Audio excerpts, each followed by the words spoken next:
Bismillahirrahmanirrahim. In this lecture, we will carefully build the geometry behind surface plasmon-Polariton waves, also called SPP waves.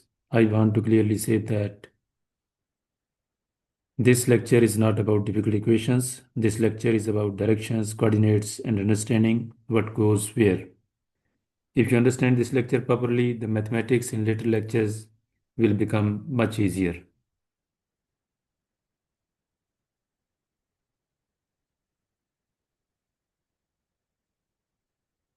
Many students struggle with electromagnetics not because they are weak in math, but because geometry is not clear in their mind.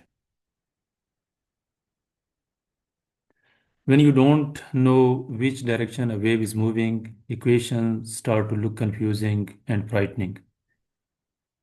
Today, we will fix this problem permanently. After this lecture, when you see an equation, you should be able to say, yes, I know where this term comes from. Remember this golden rule: if geometry is clear, equations become friendly. Let's start from the most basic question: what is a coordinate system? A coordinate system helps us describe position. In physics, we usually use Cartesian coordinate system, which are called x, y, and z. These are simply three directions that are perpendicular to each other. In this lecture, we will use only x and z. Nothing in our problem depends on the y direction, so mentally you should imagine a flat page with x going sideways and z going up and down.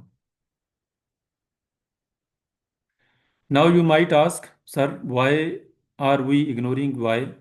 This is a very important question. The interface between metal and dielectric is infinite along x and y. Since everything looks the same along y, nothing changes if we move in the y direction.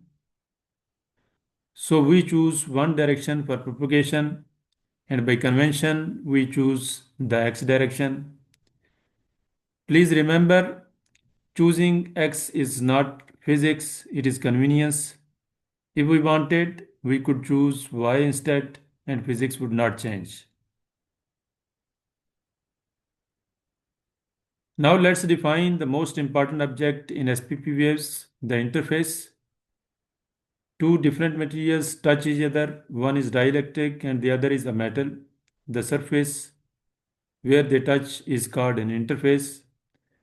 For mathematical simplicity, we place this interface at z is equal to 0. Everything above the interface is z greater than 0. Everything below the interface is z less than 0.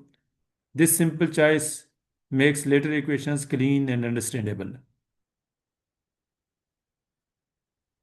Now let's understand the word propagation.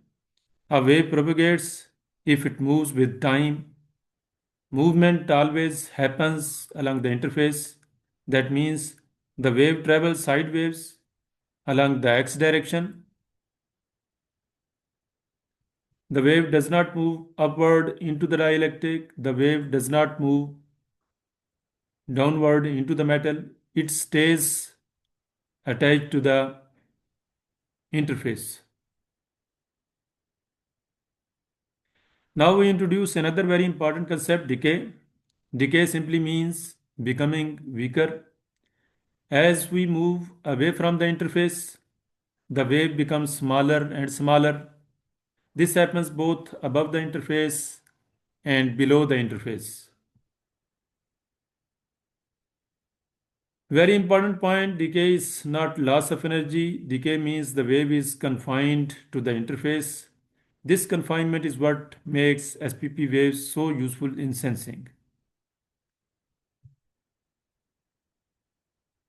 Now let's talk about mathematics, but very gently. Physicists love exponential because exponentials naturally describe growth and decay. For example, when z increases, the term e to the power minus z becomes smaller. Also, exponentials are very easy to differentiate, which makes Maxwell equations happy. So remember this line, exponentials are chosen because nature likes them.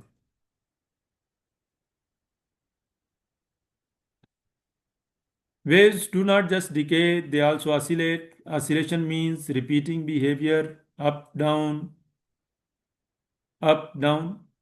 Mathematically, oscillations along x is written e raised to power iota kx.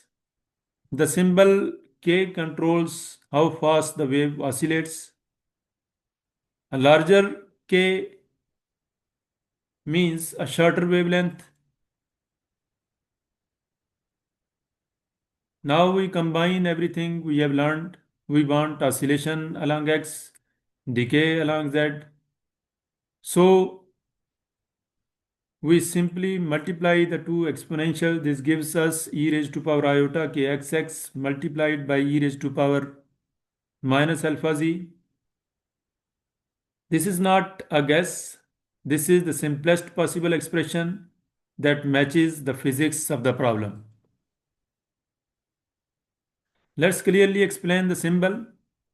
Kxx tells us how the wave propagates along the surface. Alpha tells us how fast the wave decays away from the surface. A larger alpha means stronger confinement. At this stage, both kx and alpha are unknown. We will find them later using Maxwell equations and boundary conditions. Let's summarize what you should now be comfortable with.